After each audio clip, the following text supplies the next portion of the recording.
Comiso Magazine, saison 2.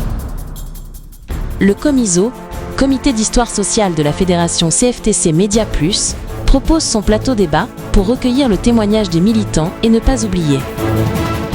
Chaque épisode donnera la parole à un militant, ancien responsable, qui témoignera de son vécu.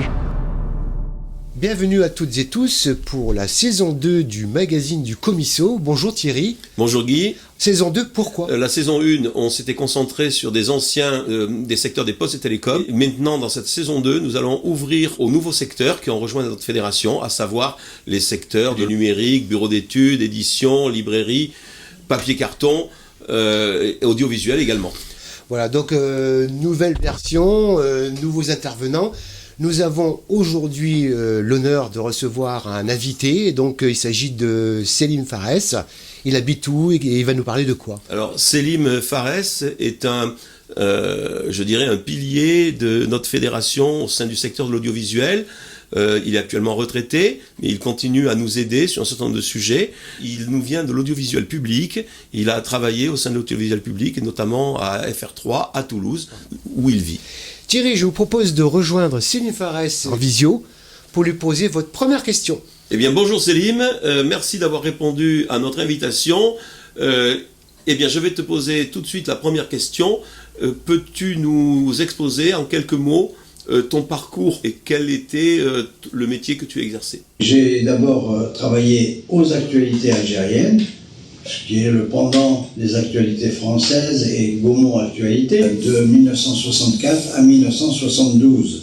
Toutes ces séquences passaient avant les films longs métrages dans les salles. C'est comme ça que j'ai appris mon métier, d'abord en tant qu'assistant caméraman, ensuite je suis devenu caméraman d'actualité et j'ai un petit peu bourlingué dans toute l'Algérie pour ramener des images. Alors oui, Thierry, ça m'interpelle. Quel est le lien avec le syndicat ? Eh bien, on va poser la deuxième question à Selim. Mais qu'est-ce qui t'a conduit au syndicalisme et à rejoindre la CFTC ? Mon père était déjà syndicaliste dans l'enseignement. Et donc, j'ai suivi un petit peu ses traces.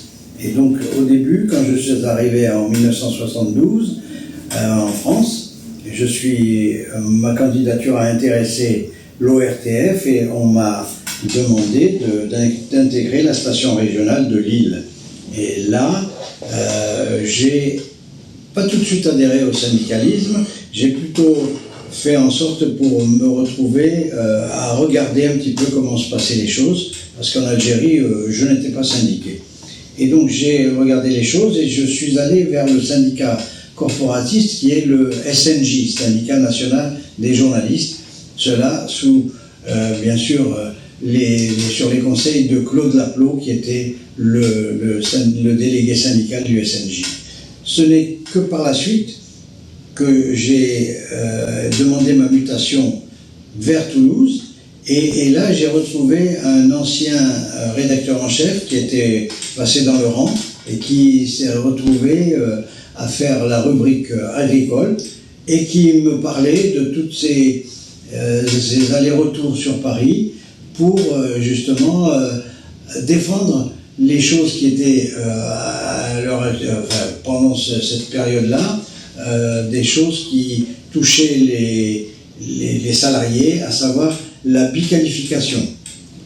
Les journalistes avaient les rédacteurs, il y avait les rédacteurs d'un côté dans la rédaction et les journalistes reporters d'images qui étaient aussi dans la rédaction.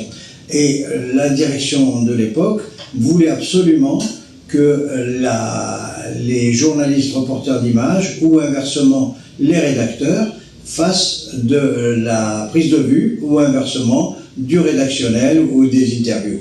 Alors donc Roger Mulet, qui était donc ce journaliste, montait régulièrement sur Paris, négocier avec la direction pour calmer un petit peu les ardeurs de certains qui voulaient que ça soit vite mis en place, surtout qu'il y avait l'avènement de la vidéo à cette époque-là, et les choses facilitées, étaient plus faciles pour les rédacteurs qui n'avaient pas de métier de se mettre à faire des images. Voilà, c'est ce qui m'a poussé aussi à aller vers la CFTC ensuite.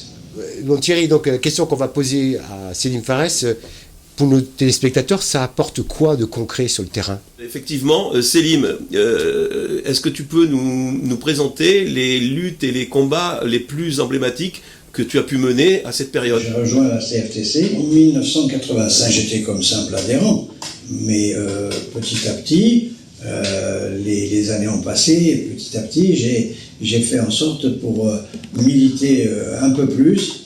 C'est comme ça que je me suis retrouvé aussi à postuler quand le secrétaire général de l'époque est parti à la retraite, et j'ai postulé pour prendre sa place. C'est comme ça que je suis devenu secrétaire général de la CFTC France Télévisions.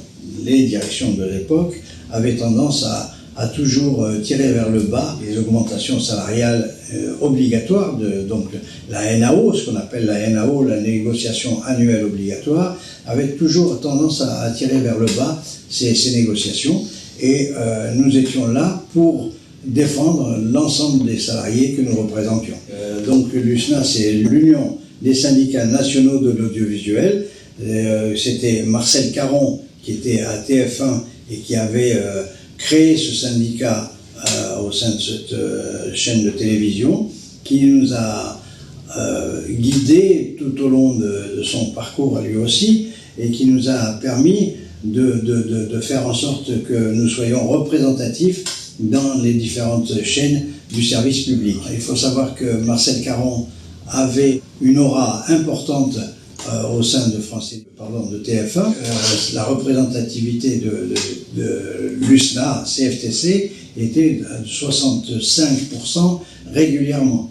Et donc, il a aussi donné une impulsion à notre organisation au sein même de France Télévisions. Et c'est comme ça que nous avons pu être représentatifs dans les différentes réunions avec les directions successives. Et nous avons eu notre mot à dire autour de la table à chaque négociation. J'ai été secrétaire général de l'USNA CFTC pendant 2 mandats, donc 2 fois 4 ans, FR3 et ensuite France Télévisions. Et c'est ainsi que nous avons pu mandater plusieurs délégués, que ce soit sur le territoire national ou bien outre-mer. Et nous avions des délégués à Saint-Pierre-et-Miquelon, nous avions des délégués à Mayotte, à La Réunion, etc. Et bien sûr, dans toutes les régions françaises représentées par France Télévisions. Eh bien, nous arrivons au terme de cette émission. Thierry, quelques mots pour terminer ce chapitre. Et tout d'abord, je souhaitais remercier Selim pour sa disponibilité. Néanmoins, nous n'en avons pas terminé. Nous l'invitons pour la prochaine émission qui sera enregistrée prochainement. Merci à tous.